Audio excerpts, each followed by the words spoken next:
नमस्कार प्यारे भाइयों बहनों, कैसे हैं आप लोग। जैसा कि आप सभी जानते हैं कि एमपी शिक्षक वर्ग 2 अर्थात माध्यमिक शिक्षक के लिए नियम पुस्तिका जो है वो जारी हो चुकी है और जिस सिलेबस का सभी या लाखों अभ्यर्थियों को महीनों से इंतजार था वो सिलेबस भी अब आपके सामने आ चुका है।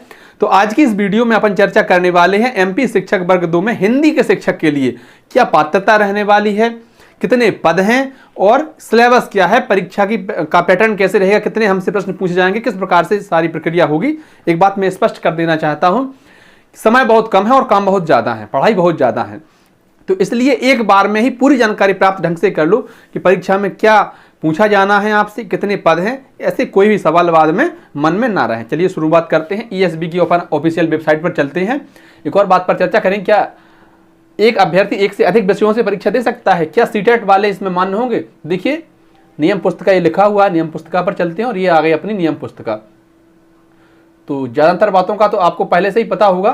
फिलहाल अपन जो है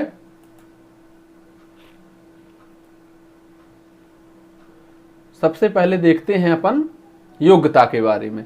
पात्रता परीक्षा कर्मचारी चयन मंडल मध्य प्रदेश भोपाल के द्वारा आयोजित माध्यमिक शिक्षक पात्रता परीक्षा 2018 या 2023 में निर्धारित प्रतिशत के साथ उत्तीर्ण एवं अर्ह पाए गए अभ्यर्थी ही आवेदन करने हेतु पात्र होंगे। तो मुख्य परीक्षा में कौन कौन अभ्यर्थी पात्र होंगे आवेदन करने के लिए? ऐसे अभ्यर्थी जिन्होंने वर्ष 2018 में पात्रता परीक्षा दी हो या फिर वर्ष 2023 में पात्रता परीक्षा दी हो और निर्धारित अंकों के साथ पास की हो। जैसे मान लो मैं ओबीसी में आता हूं और मेरे नंबर आए हो मान लो 89, तो मैं मुख्य परीक्षा में ही ओबीसी में ही रहूंगा, चाहे मेरे कितने भी नंबर क्यों ना आ जाएं। फिर मैं यूआर में नहीं जा पाऊंगा अगर मैं उस समय पर रिजर्वेशन का लाभ लेकर पास हुआ हूं। तो यही है कि जो भी उस परीक्षा में पास हुआ हो, चाहे 18 में चाहे 23 में, तो आप इस परीक्षा के लिए आवेदन कर सकते हैं। क्या सीटेट वाले आवेदन कर सकते हैं जो सीटेट पास बैठे हों? नहीं भाई, सीटेट वाले यहां आवेदन नहीं कर सकते हैं। चलिए इसके आगे बढ़ते हैं। संबंधित विषय में स्नातक उपाधि तथा प्रारंभिक शिक्षा में 2 वर्षीय डिप्लोमा अथवा इसके समकक्ष। तो उम्मीदवारों ने, अभ्यर्थियों ने संबंधित विषय में, इसका मतलब है ग्रेजुएशन में आपने हिंदी ले रखी हो। हम हिंदी के विषय की बात कर रहे हैं, बाकी विषयों की बाद में चर्चा करेंगे। हिंदी से इसलिए पहले शुरुआत करें क्योंकि अपन भी हिंदी में ही हैं, हिंदी से ही अपन भी लाइन में लगे हुए हैं। तो आपके मुख्य विषय के रूप में हिंदी रही हो, वो भी 3 साल तक ग्रेजुएशन में, फाउंडेशन सब्जेक्ट में ना आया हो, हिंदी मेन सब्जेक्ट रहा हो। अच्छा, और इसके साथ आपने डीएड कर रखी हो या फिर संबंधित विषय में न्यूनतम 50% अंकों के साथ स्नातक उपाधि तथा शिक्षा शास्त्र में 1 वर्षीय स्नातक उपाधि या बीएड। तो या तो आपने डीएड कर रखी हो या फिर आपने बीएड कर रखी हो और ग्रेजुएशन कर रखी हो, ये आपकी योग्यता मांगी गई है। इसके बाद अपन चलते हैं कहां पर, पद संख्या को लेकर। तो पद संख्या तो देखिए ऐसा है, पद का तो एक बड़ी प्यारी सी लाइन है कि पदों की संख्या ऐसे न दीजिए कि भीख लगे, पदों की संख्या ऐसे न दीजिए कि भीख लगे, बाकी जो आपको ठीक लगे। पद देखने में लग रहा है कि भाई साहब 10,500 से अधिक पद हैं, 10,668 कि 768 कितने पद हैं, तो पद देखने में तो बहुत लग रहे हैं, पर जब अपन अपनी कैटेगरी में उन पदों को देखते हैं, अपने विषय में उन पदों को देखते हैं, तो उनकी संख्या नगण्य ही है। फिलहाल अपन बात कर रहे हैं हिंदी में अतिथि शिक्षक की। पहले अतिथि शिक्षक के पद देखेंगे, उसके बाद जो है अपन ओपन पद देखेंगे। तो अतिथि शिक्षकों की अगर हम बात करें तो ओपन कैटेगरी में 31 पद हैं, महिलाओं के लिए 30 पद, भूतपूर्व सैनिकों के लिए ओपन 3, महिला 3, कुल 67 पद हैं। यूआर कैटेगरी में ईडब्ल्यूएस में 24 पद हैं, जिसमें से 11 ओपन हैं, 11 महिलाओं के लिए है। महिलाओं को भी पता है आपको 50% का आरक्षण है। अनुसूचित जाति एससी में भी 18 पद हैं ओपन और महिलाओं के लिए, कुल मिलाकर 40 पद हैं। ये अपन अतिथि शिक्षकों की बात कर रहे हैं। एसटी में है 48 पद, 22 पद और ओबीसी में है 66 पद, कुल मिलाकर 245 पद हैं। इसमें से ही 13% पद होल्ड पर रखे गए हैं ओबीसी आरक्षण के, जो कि न्यायालय में मामला चल रहा है उसके चक्कर में। अब इसके बाद देखते हैं अपन पदों की संख्या गैर अतिथि शिक्षकों के लिए। ये रही भाई साहब पद कोड 2, सीधी भर्ती, नवीन पद हिंदी, गैर अतिथि शिक्षक प्रवर्ग, कुल पद 255। तो 255 कुल पद हैं यहाँ पर। ओपन पद जो हैं वो 31 हैं, महिलाओं के लिए भी 31 पद हैं, भूतपूर्व सैनिकों के लिए 4 पद ओपन है, महिलाओं के लिए 4 हैं, कुल मिलाकर 70 पद हैं यूआर कैटेगरी में। ईडब्ल्यूएस की अगर हम बात करें तो ओपन में 12 पद, महिलाओं के लिए 11 पद, 2 पद भूतपूर्व सैनिकों के लिए और मतलब पुरुषों के लिए और 1 पद महिला के लिए, कुल मिलाकर 26। एससी में 18 पद ओपन, 18 पद महिलाओं के लिए, कुल मिलाकर 40 पद है। एसटी में 23 पद पुरुषों के लिए, 23 पद महिलाओं के लिए, कुल मिलाकर 52 पद हैं। ओबीसी में 30 पद पुरुषों के लिए, 30 पद महिलाओं के लिए, कुल मिलाकर 67 पद हैं। इसमें से ही आरक्षित जो 13% रिजर्व रहेंगे उनमें ओपन के लिए 14 पद और ओबीसी के 14 पद, पुरुषों के लिए 14 पद, महिलाओं के लिए कुल मिलाकर 31 पद जो है वो रिजर्व रहने हैं। अगर बात करें ओबीसी पुरुषों को कितने पद हैं जिस कैटेगरी में मैं खड़ा हूं, तो सिर्फ 16 पद हैं। मैंने कहा ना कि देखने में लग रहा है कि भाई साहब 10,000 से अधिक पद हैं, पर वास्तव में कितने हैं पद, ऐसे ना दीजिए कि भीख लगे, बाकी जो आपको ठीक लगे बस यही कह सकते हैं सरकार से। इसके बाद देखिए अपन सिलेबस को देखते हैं। भाई साहब सिलेबस जो है ना, मजा आ जाएगा आपको सिलेबस में। देखिए ये रहा आपका सिलेबस। हिंदी के अपन पूरे सिलेबस की बात करने वाले हैं। सिलेबस के बारे में पहले एक और बात बता दें आपको कि हिंदी में 100 प्रश्न पूछे जाएंगे, मतलब किसी भी विषय से आप दें 100 प्रश्न होंगे, 100 ही अंक के होंगे और नकारात्मक मूल्यांकन नहीं होगा। स्तर जो है वो विषय वस्तु का स्तर रहेगा, स्नातक स्तर का, तथा प्रश्न पत्र में मध्य प्रदेश राज्य की कक्षा 9 से 12 के प्रचलित पाठ्यक्रम की विषय वस्तु पर आधारित होंगे, लेकिन इनका कठिनाई स्तर एवं संबद्धता स्नातक स्तर का रहेगा। तो भाई साहब पेपर तो जबरदस्त आने वाला है। एक और चीज आप ध्यान कर लें, सिलेबस को समझाने से पहले, सिलेबस को बताने से पहले मैं एक और बात क्लियर रूप से बता देना चाहता हूं कि ये जो सिलेबस बनना है वो आपको पास करने के लिए नहीं बनना है, फेल करने के लिए बनना है। आपने शिक्षक में या शिक्षक की तैयारी करने बाल विकास पढ़ा होगा तो आपने एक बात पढ़ी होगी, जब बालक फेल होता है तो इसका मतलब यह हुआ कि शिक्षा व्यवस्था फेल हो गई, पर यहां पर ऐसा नहीं है। ना के बराबर पद हैं और लाखों की लाइन है, बहुत कम लोगों को नौकरी देनी है, तो परीक्षा जो बनाई जाएगी वो आपको फेल करने के लिए बनाई जाएगी, ना कि आपको पास करने के लिए। इसलिए कठिनाई का स्तर हमेशा नेक्स्ट लेवल का ही रहेगा।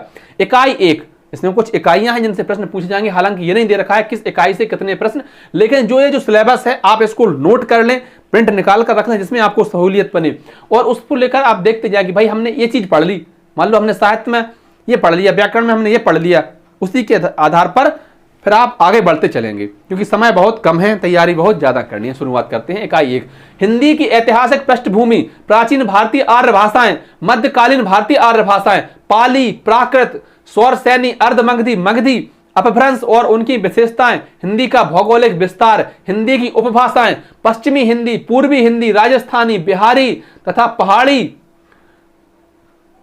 वर्ग और उनकी बोलियां, खड़ी बोली, ब्रज और अवधि की विशेषताएं। तो भाई साहब हिंदी से कुल मिलाकर जो हिंदी का इतिहास है वहां से आपसे अच्छे खासे प्रश्न पूछे जाएंगे। दूसरी इकाई की हम बात करें तो हिंदी भाषा के विविध रूप, जैसे बोली, मानक भाषा, राजभाषा, राष्ट्रभाषा, संपर्क भाषा, संचार माध्यम और हिंदी, कंप्यूटर और हिंदी, हिंदी की संवैधानिक स्थिति, देवनागरिक लिपि, विशेषताएं और मानकीकरण, हिंदी वर्णमाला, स्वर, व्यंजन, वर्णों के उच्चारण स्थान। तो व्याकरण से भी दम से प्रश्न आने हैं आपको। 100 प्रश्न जो रहेंगे वो व्याकरण से भी रहेंगे, साहित्य से भी रहेंगे, इसमें कुछ और यहां वहां का नहीं है, मतलब सीडीपी बीडीपी नहीं है बिल्कुल भी। तीसरी इकाई देखते हैं अपन, हिंदी साहित्य इतिहास दर्शन, हिंदी साहित्य के इतिहास लेखन की पद्धतियां, हिंदी साहित्य का काल विभाजन, वही रीति काल, आदिकाल, फला कौन कौन से काल जितने भी हैं, एवं नामकरण, विभिन्न ऐतिहासिक ग्रंथ एवं उनके रचनाकार, पद्य साहित्य, आदिकाल, भक्तिकाल, रीतिकाल, आधुनिक काल के प्रमुख रचनाकार एवं उनकी रचनाएं। इस चीज को ध्यान रखना कि इन कालों के जो प्रमुख रचनाकार हैं उनकी रचनाएं हैं, भाई साहब हजारों की संख्या में तो यही हो गए हैं। कुल मिलाकर सिलेबस जो है वो जबरदस्त रहेगा।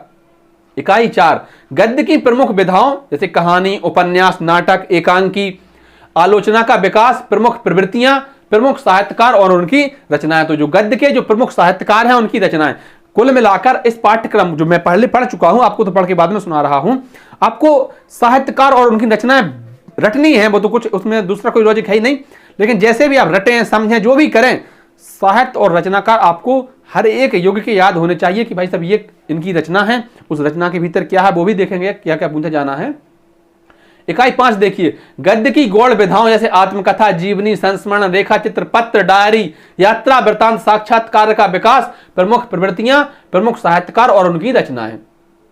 आगे देखिए 6वीं इकाई, काव्य, परिभाषा, काव्य के विभिन्न भेद एवं उनका सामान्य परिचय, रस, व्याकरण देखिएगा, रस, छंद, दोहा, चौपाई, सोरठा, कवित्व, रोला, उल्लाला, सवैया, अलंकार, अनुप्रास, यमक, उपमा, रूपक, उत्प्रेक्षा, अंत्योक्ति, अतिशयोक्ति, मानवीकरण, पुनरुक्ति, प्रकाश। तो अलंकार से भी बहुत अच्छे खासे प्रश्न आएंगे। शब्द शक्तियां, काव्य गुण, काव्य दोष, बिंब प्रधान, बिंब विधान। अब देखिए किस इकाई से कितने प्रश्न आएंगे इसका कोई अता पता नहीं है, लेकिन प्रश्न तो आएंगे, पढ़ना तो पड़ेगा। वही है जैसे कोई घर में फंक्शन हो, शादी वगैरह हो, कुछ भी हो, तो जो खाना बनवाया जाता है ना, वो कितने लोग आएंगे ये आवश्यक नहीं है, हम कितने लोगों को निमंत्रण दे रहे हैं ये आवश्यक है। हो सके उस दिन आंधी आ जाए, बारिश आ जाए, कोई और दिक्कत आ जाए, लोग कम आ पाए, इसका मतलब ये नहीं है कि हम कम लोगों का खाना बनवा रहे हैं, या गर्मियों में बनवा रहे हैं, सर्दियों में बनवा रहे हैं तो लोग कम खाते हैं, ऐसा कुछ नहीं है। जितने लोग आएंगे हमें उस हिसाब से खाना बनवाना पड़ेगा। ठीक वही यहां पर है, जो जो पूछा जा रहा है हमें वो सब कुछ पढ़ना पड़ेगा, भले ही उससे प्रश्न आए या ना आए, 2 प्रश्न आए, 1 आए, 1 भी ना आए या 5 आ जाए।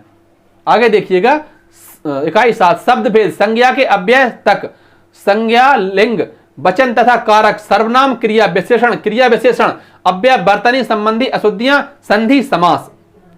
इकाई 8 देखिएगा शब्द और शब्द भंडार स्रोत के आधार पर तत्सम तद्भव देशज विदेशी संकर अर्थ के आधार पर पर्यायवाची विलोम अनेकार्थी समुच्चारित भिन्नार्थक अनेक शब्द वाक्यांशों के लिए एक शब्द। इकाई 9 रचना के आधार पर रूढ़ यौगिक योग रूढ़ व्याकरणिक आधार पर विकारी व अविकारी उपसर्ग प्रत्यय और आंचलिक शब्द वचन कारक। फिर आती है इकाई 10 वाक्य संरचना वाक्य के भेद रचना के आधार पर अर्थ के आधार पर वाक्य विश्लेषण संश्लेषण एवं रूपांतरण वाक्य रचना संबंधी अशुद्धियां मुहावरे एवं लोकाक्तियां। आधी इकाई हो गए, कुल मिलाकर 20 इकाई है। 10 इकाई में व्याकरण है, 10 के बाद साहित्य है। तो ऐसा कह सकते हैं हम कि आधी व्याकरण पूछी जानी है, मतलब आधे नंबर की आधे प्रश्न व्याकरण से रहेंगे, बाकी आधे प्रश्न जो रहेंगे वो साहित्य से रहेंगे। माइनस मार्किंग वगैरह नहीं है इसमें, ध्यान रखना इस बात का। इकाई 11 आप यहां से देखिए साहित्य, तो प्रेमचंद के गबन, इनकी जो उपन्यास है ना गोदान गबन, उसमें गबन से प्रश्न पूछे जाएंगे। मनु भंडारी की आपका बंटी, हजारी प्रसाद द्विवेदी की बाण भट्ट की आत्मकथा, ये कवि लिखे हैं, ये उनकी रचनाएं हैं और यहां से प्रश्न पूछे जाएंगे। 12वीं इकाई देख कबीर साखी गुरुदेव को अंग पद संख्या 1, 5 और 7। सूरदास के भ्रमर गीत सार पद संख्या 21, 23 और 25। बिहारी सत्सई दोहा क्रमांक 1, 16 और 18। महादेवी वर्मा में नीर भरी दुख की बदली। अज्ञे नदी के दीप कविता। मुक्तिबोध अंधेरे में। तो ये जो उनके रचनाकार लिखे हैं और उनकी रचना से प्रश्न पूछे जाएंगे, जैसे बिहारी के दोहा क्रमांक 1, 16 और 18 से प्रश्न पूछे जाएंगे, तो गहराई से इनको पढ़ना पड़ेगा। आगे देखिएगा इकाई 13 सुदर्शन हार की जीत। रामनारायण उपाध्याय ऐसा नहीं हो सकता। भवानी प्रसाद मिश्र श्रम की महिमा। गोपाल प्रसाद व्यास खूनी हस्ताक्षर। राम प्रसाद बिस्मिल मेरी मां। अमरकांत दोपहर का भोजन। लिख लीजिए इनको, चाहे प्रिंट निकलवा लीजिए जिसमें आपको सहूलियत बने। 14वीं इकाई से देखिए शिवानी अपराजिता। हरिकृष्ण प्रेमी राखी का मूल्य। मालती जोशी दादी की घड़ी। जैनेन्द्र पत्नी। विष्णु प्रभाकर नींव का पत्थर। शरद जोशी जीप पर सवार इल्लियां। 15वीं इकाई देखिए कन्हैयालाल मिश्र प्रभाकर के आत्मविश्वास। शिवमंगल सिंह सुमन पथिक से। रविंद्रनाथ टैगोर याचिका और दाता। रामधारी सिंह दिनकर भगवान के डाकिए। हजारी प्रसाद द्विवेदी क्या निराश हुआ जाए। रमेश चंद्र शाह कठिन समय में। 16वीं इकाई भगवती चरण वर्मा दीवानों की हस्ती। रामचंद्र शुक्ल पानी की कहानी। सुभद्र कुमारी चौहान पानी और धूप। विष्णु प्रभाकर नींव का पत्थर। उषा प्रियवंदा वापसी। मंगलेश डबराल संगतकार। 17वीं इकाई से हरिशंकर परसाई प्रेमचंद के फटे जूते। मेरे बचपन के दिन महादेवी वर्मा। प्रेमचंद पंच परमेश्वर। अच्छा, अगर आपने पहले हिंदी पढ़ी हो, जिस भी स्तर पर आपने हिंदी पढ़ी हो, तो वहां पर आपसे प्रश्न क्या पूछा जाता था, बताइए भाई साहब पंच परमेश्वर किसकी रचना है, बताइए वापसी किसकी रचना है, नींव का पत्थर किसकी रचना है। पर यहां पर प्रश्न ये नहीं है कि किसकी रचना है, रचना तो हम बता रहे हैं ना किसकी है। अब यहां से आप प्रश्न बताइए इसमें इसके फलाने पद में क्या है, फलाना कौन था। गहराई से प्रश्न पूछेंगे, बहुत डीपली प्रश्न पूछेंगे, आपको उतनी ही गहराई से पढ़ना पड़ेगा। श्यामाचरण दुबे उपभोक्तावाद की संस्कृति। राहुल सांक्रात्यायन लिहाजा की ओर। गिरजा कुमार माथुर छाया मत छूना। 18वीं इकाई से आएगा राम वृक्ष बैनीपुरी की रचना। बाल गोविंद भगत यशपाल की लखनवी अंदाज। मनु भंडारी की है एक कहानी यह भी। स्वयं प्रकाश नेताजी का चश्मा। अज्ञे मैं क्यों लिखता हूं नागार्जुन के अकाल और उसके बाद। 19वीं इकाई जो है भूषण। शिवा वामनी पद संख्या 4, 25, 26। अब शिवा वाहिनी के भूषण के सवावाहिनी के आप सभी पदों को पढ़ते फिरें, कोई फायदा नहीं उसमें। इन्होंने स्पष्ट ले रखा है 4, 25 और 26 से प्रश्न आएंगे। माखनलाल चतुर्वेदी, कैदी और कोकिला, सुमित्रा नंदन पंत, ग्रामश्री, राजेश जोशी, बच्चे काम पर जा रहे हैं, सर्वेश्वर दयाल सक्सेना, मेघ आए, जयशंकर प्रसाद की आत्मकथा, इकाई 20 जो है वो व्याख्या, बोधगम्यता, व्याकरण एवं निष्कर्ष क्षमता आदि के आकलन हेतु अपठित बोध, अपठित गद्यांश, पद्यांश, तथ्यात्मक, वर्णात्मक एवं साहित्यिक। तो ये रहा सिलेबस जो कि बहुत अपने आप में विस्तृत है, बहुत जबरदस्त है। देखने में लगता है भाई साहब जो चीजें हमने पढ़ रखी थी वो तो पढ़नी है, अब उससे भी बहुत गहराई से प्रश्न पूछे जाएंगे। हमने तो ये पढ़ रखा था कि बताइए मैं नीर भरी दुख की बदली यह किसकी रचना है, हम पढ़ते थे कि ये तो भाई साहब महादेवी वर्मा की रचना है। अब ये नहीं, मैं नीर भरी दुख की बदली में अंदर से प्रश्न आएंगे, बहुत गहराई से आपको पढ़ना पड़ेगा। धन्यवाद प्यारे भाइयों बहनों। कोई भी ऐसी जानकारी जो मैं आपको उपलब्ध नहीं करा पाया हूं, हो सकता है मिस कर गया हूं, तो कमेंट बॉक्स में कमेंट करिए, अपन उस पर चर्चा करेंगे। वीडियो आपको अच्छी लगी हो, जानकारी आपको पसंद आई हो तो वीडियो को लाइक कर दें, अपने अन्य साथियों तक साझा कर दें। चैनल पर नए हो तो चैनल को सब्सक्राइब कर दें। आभार।